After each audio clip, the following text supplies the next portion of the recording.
बहू प्रिया को आदत थी हर काम में शॉर्टकट ढूंढने की, क्योंकि उसे हर काम में आलस आता था।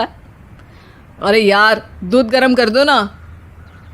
अरे पेट में जाके तो दूध ठंडा ही हो जाना है ना, तो ठंडा ही पी लो ना। अरे तुम मेरा सर गर्म मत करो यार।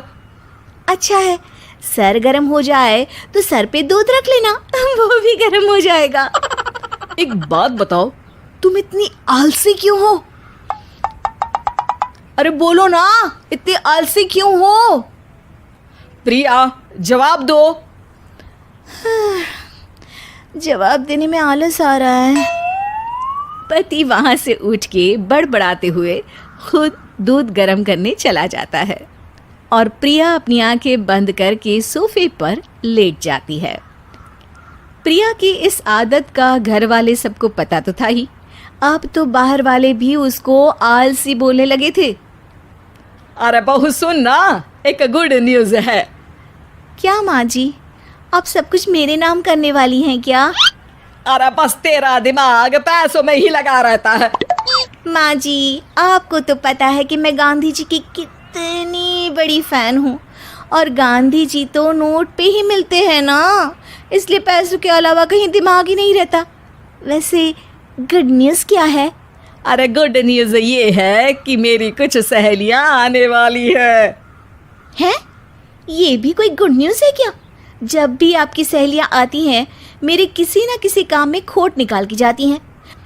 हमेशा कोई कमी दिखी जाती है उनको मेरे काम में, और मुझे आलसी बोलते हैं वो लोग। अरे तो ऐसा समझ कि आज तेरे पास मौका है उनकी नजरों में अच्छा इम्प्रेशन जमाने का।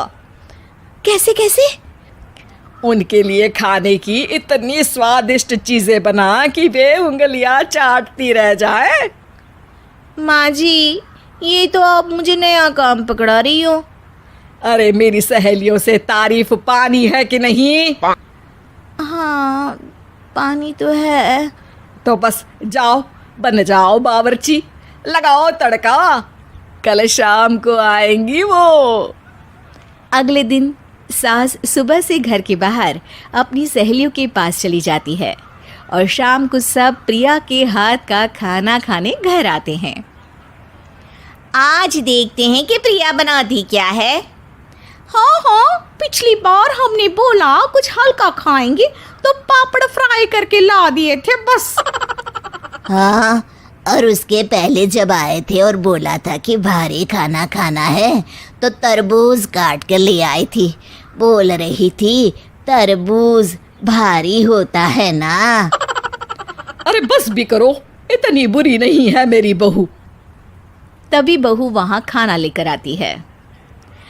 पनीर कोफ्ता, भिंडी मसाला, शाही मसाला, दाल, डबल तड़का, लच्छा पराठा, मिस्सी रोटी। अरे बस बस बहू, इतना सारा खाना। अरे अभी तो और भी है, फ्राइड राइस भी है अभी तो आपके लिए, और हाँ, अरे सूप लाना तो भूल ही गई मैं। अरे लगता है पिछली बार की कमी आज पूरी कर ही देगी बहू। हाँ हाँ, आप खाइए तो।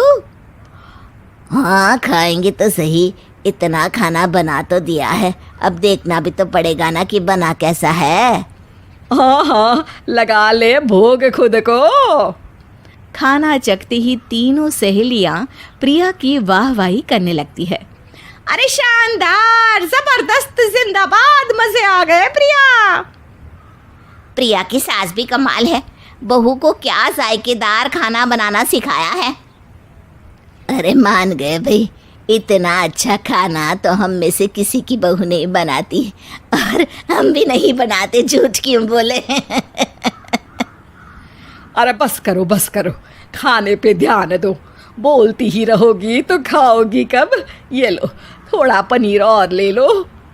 सास भी सहेलियों के साथ खाना खाने लगती है, पर बहू के साथ अपनी भी तारीफ सुनकर सास मन ही मन फूली नहीं समा रही थी।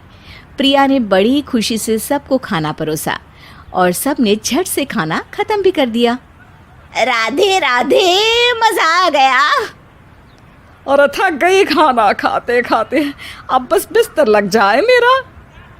अब तो जब भी मेरे घर मेहमान आएंगे प्रिया को ले जाया करूंगी खाना बनाने के लिए, मेहमान भी खुश हो जाएंगे। सास खुश है कि प्रिया की इमेज अपनी सहेलियों के सामने काफ़ी सुधर गई है। प्रिया खाने के बर्तन समेटती है। इतने में तीनों सहेलियां हाथ धोने किचन में चली जाती है। तभी एक सहेली देखती है कि किचन स्टैंड पर कागज़ पड़ा हुआ है। वो सोचती है कि कागज़ को डस्टबिन में डाल दे। जैसे ही वो उसे उठाती है तो देखती ही रह जाती है। दरअसल वो एक बिल है जिसमें वो सारी चीज़ें लिखी है जो उन्होंने अभी अभी खाई है। वो चुपचाप बिल उठाकर बाहर आ जाती है और उसके पीछे बाकी दो सहेलियां भी आती हैं। प्रिया, खाना अच्छा बनाया था, सच कहूँ तो बहुत अच्छा बनाया था। थैंक यू, बहुत अच्छा लगा सुन के। हाँ, पर जिसने बनाया वो इतनी तारीफ सुनता तो उसे और भी अच्छा लगता। क्या मतलब? ये बिल देखो, तुम्हारी बहू ने ऑनलाइन ऑर्डर किया था खाना। अरे तारीख तो आज की ही है ना? हाँ, आज की ही है। प्रिया, ये सब सही है क्या? प्रिया अपना सर झुका लेती है। सास सब समझ जाती है कि बहू की चोरी पकड़ी गई है। इतना भी आलस अच्छा नहीं प्रिया।